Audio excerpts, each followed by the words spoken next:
চাওক বানপানীৰ পিছত স্বাস্থ্যৰ একচুৱেলি পৰীক্ষা কৰাটো নিতান্তই প্ৰয়োজন গতিকে আজি অসম প্ৰদেশ কংগ্ৰেছৰ যিটো মেডিকেল সেল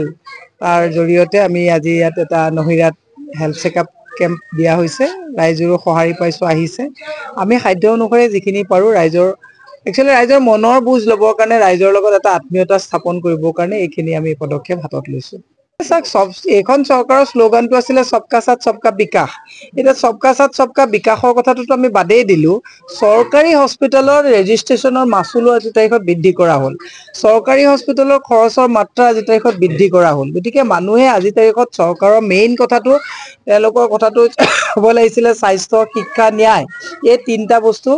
চৰকাৰে ফ্ৰী দিব লাগিছিলে এতিয়া ফ্ৰী দিয়াৰ কথাটো বাদেই দিয়ক হস্পিটেলত আগতে গুৱাহাটীৰ মেডিকেল কলেজত গ'লে যিটো 10 টকাৰ ৰেজিষ্ট্ৰেচন আছিলে যে 20 টকা হ'ল বাকি প্ৰত্যেকটো বস্তুৱে আজি তাৰিখত মানে তেওঁলোকে মূল্য বৃদ্ধি কৰিলে গতিকে তাৰ একচুৱেলি আমি প্ৰতিবাদৰ 10 তাৰিখে আমি গুৱাহাটী ৰাজীৱ ভৱনত এটা প্ৰতিবাদী কাৰ্যসূচী আমি হাতত লৈছো মহিলা কংগ্ৰেছৰ তৰফৰ পৰা ৰাইজো সজাগ হ'ব লাগিব ৰাইজে একচুৱেলি চৰকাৰক জবাবদিহি কৰিব লাগিব কাৰণ ৰাইজৰ কৰকাতলৰ পইচাবিলাক অপব্যয় কৰি চৰকাৰে আকৌ ৰাইজৰ ওপৰত মাধমাৰ সুজোৱাৰ যি ৰাজনীতি কৰিছে তাৰ উৰ্ধত আমি ৰাজনীতি কৰিব লাগিব গতিকে মই এইটোৱে আমি ৰাইজলৈ আহ্বান জনাইছো যে চৰকাৰে যি হঠকাৰী সিদ্ধান্ত লয় শিক্ষা স্বাস্থ্য ক্ষেত্ৰত আজি চাওক শিক্ষা ক্ষেত্ৰত পৰীক্ষা এটা ভালকে পাতিব নোৱাৰে নিটৰ নিচিনা ইমান এটা ডাঙৰ পৰীক্ষা তাতো তেওঁলোকে কিমান লেবছ থাকি গ'ল স্বাস্থ্য কেন্দ্ৰত আপোনালোকে দেখিছে গতিকে আমি চৰকাৰক আহ্বান জনাইছো যে চৰকাৰে হঠকাৰী সিদ্ধান্ত ল'ব নালাগে আৰু ৰাইজক আমি আহ্বান জনাইছো চৰকাৰৰ যিবিলাক হঠকাৰী সিদ্ধান্ত ৰাইজো ওলাই আহিব লাগে কেৱল যে পলিটিকেল পাৰ্টিয়ে এই কথাবিলাক ক'ব এনেকুৱা নহয় ৰাইজো ওলাই আহিব লাগে বিজেপিৰ যিটো ভিতৰ ভাগত বৰ্তমান কি ক'ব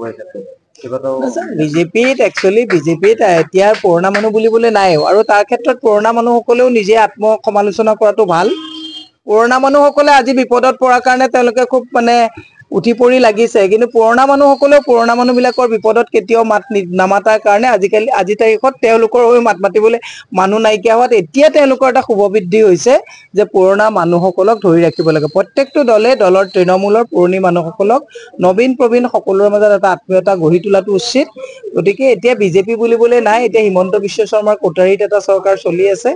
গতিকে মই লোকৰ দলৰ আভ্যন্তৰীণ বিষয়ত আমি নকওঁ কিন্তু সেইটো এতিয়া আভ্যন্তৰীণ হৈ থকা কাৰণে খোল্লা বাহিৰলৈ ওলাই আহিছে কাৰণে আপুনি সোধা প্ৰশ্ন মই উত্তৰ দিছো যিখিনি সময়ত আপোনাৰ চৰকাৰে 25% আপোনাৰ মেডিকেলৰ নামত যিটো বৃদ্ধি কৰিছে দেখিছে যে আপোনাৰ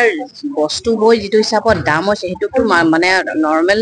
মানুহকতো পোৱা কৰিছে তাৰ ওপৰত যদি আপোনাৰ মেডিকেল নিচিনা স্বাস্থ্য যিটো আমাৰ কল্যাণকামী আমাৰ দেশ আমাৰ এই অসমখনত যদি আমি স্বাস্থ্য শিক্ষা বিজুলী পানী যদি আমি ফ্ৰী দিব নোৱাৰো তেতিয়াহ'লেতো চৰকাৰক ধিক্কাৰ দিয়া কথা হয় চৰকাৰে এতিয়া শুনিছো যে 20% পৰা 25% আপোনাৰ মেডিকেলৰ নামত বঢ়াইছে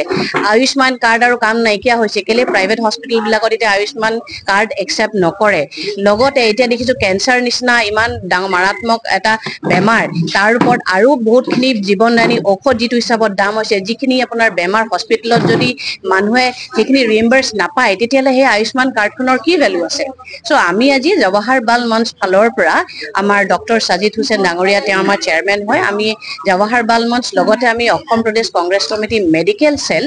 আৰু আমাৰ এই পলাশবাৰী কংগ্ৰেছ কমিটিৰ সহযোগত আমি এটা ফ্ৰী মেডিকেল কেম্প কৰিছো য'ত আমি যিমান দুৰ্ভগীয়া পৰিয়াল বা আপোনাৰ ইয়াৰ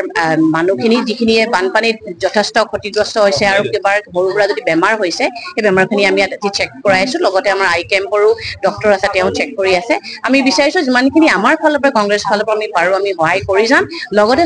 চৰকাৰক এইটো ক্ষেত্ৰতে এটা ৰিকুৱেষ্ট কৰিব বিচাৰিছো যে আপোনালোকৰ ফালৰ পৰা পদক্ষেপবিলাক লওক যাতে আপোনালোকে এই বয় দামবিলাকতো আপোনালোকে বঢ়াইছে আপোনালোকে এইটো চেষ্টা কৰক যাতে মেডিকেল ফ্ৰী কেম্প মেডিকেল এটা দি পিনে যাতে মানুহবিলাকৰ যাতে অলপ হাৰাশাস্তিৰ পৰা দূৰ হয় নমস্কাৰ আজি মই doctor Sajid Hussain MBBS MD Asom প্ৰদেশ কংগ্ৰেছ কমিটি মেডিকেল সেলৰ চেয়াৰমেন আজি আমি ইয়াতে পলাশবাৰী অঞ্চলৰ নহিৰা অঞ্চলৰ আমি আহিছো প্ৰদেশ কংগ্ৰেছৰ প্ৰেচিডেণ্ট আমাৰ তেওঁৰ নিৰ্দেশ মৰ্মে আৰু ইয়াৰে পলাশবাৰী অঞ্চলৰ অশোক দাস তেওঁৰ মানে নেতৃত্বত এই মেডিকেল কেম্পটো কৰা হৈছে ফ্ৰী মেডিকেল কেম্প প্ৰদেশ কংগ্ৰেছ কমিটিৰ ফালৰ পৰা কৰা হৈছে। ইয়াতে ৰাইজে কি কি সুবিধা পাব? ইয়াতে ৰাইজে আপোনাৰ ব্লাড প্ৰেছাৰ চেক কৰা হৈ আছে, তাৰপিছত আপোনাৰ তেওঁলোকৰ প্ৰব্লেম বিলাক আমি সুধি আছো আৰু ফ্ৰী মেডিচিন বিলাক ডিষ্ট্ৰিবিউচন কৰি দি আছো। ইফালে আই কেম্পো চলি আছে, চকুৰ প্ৰব্লেম চাই আছে চকুৰ ডক্টৰে। এইবিলাক আমি অসমৰ প্ৰায়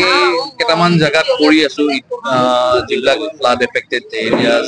বিলাকত কৰি আছো, আৰু যিবিলাক নেগলেক্টেড এৰিয়াজ হেল্থৰ ফালৰ পৰা নেগলেক্টেড, চৰকাৰে বেছি গুৰুত্ব দিয়া নাই,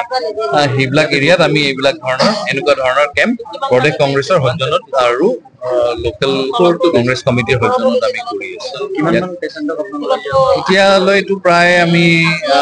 ইয়াতে দেখিছো 100-200 মান আছে আৰু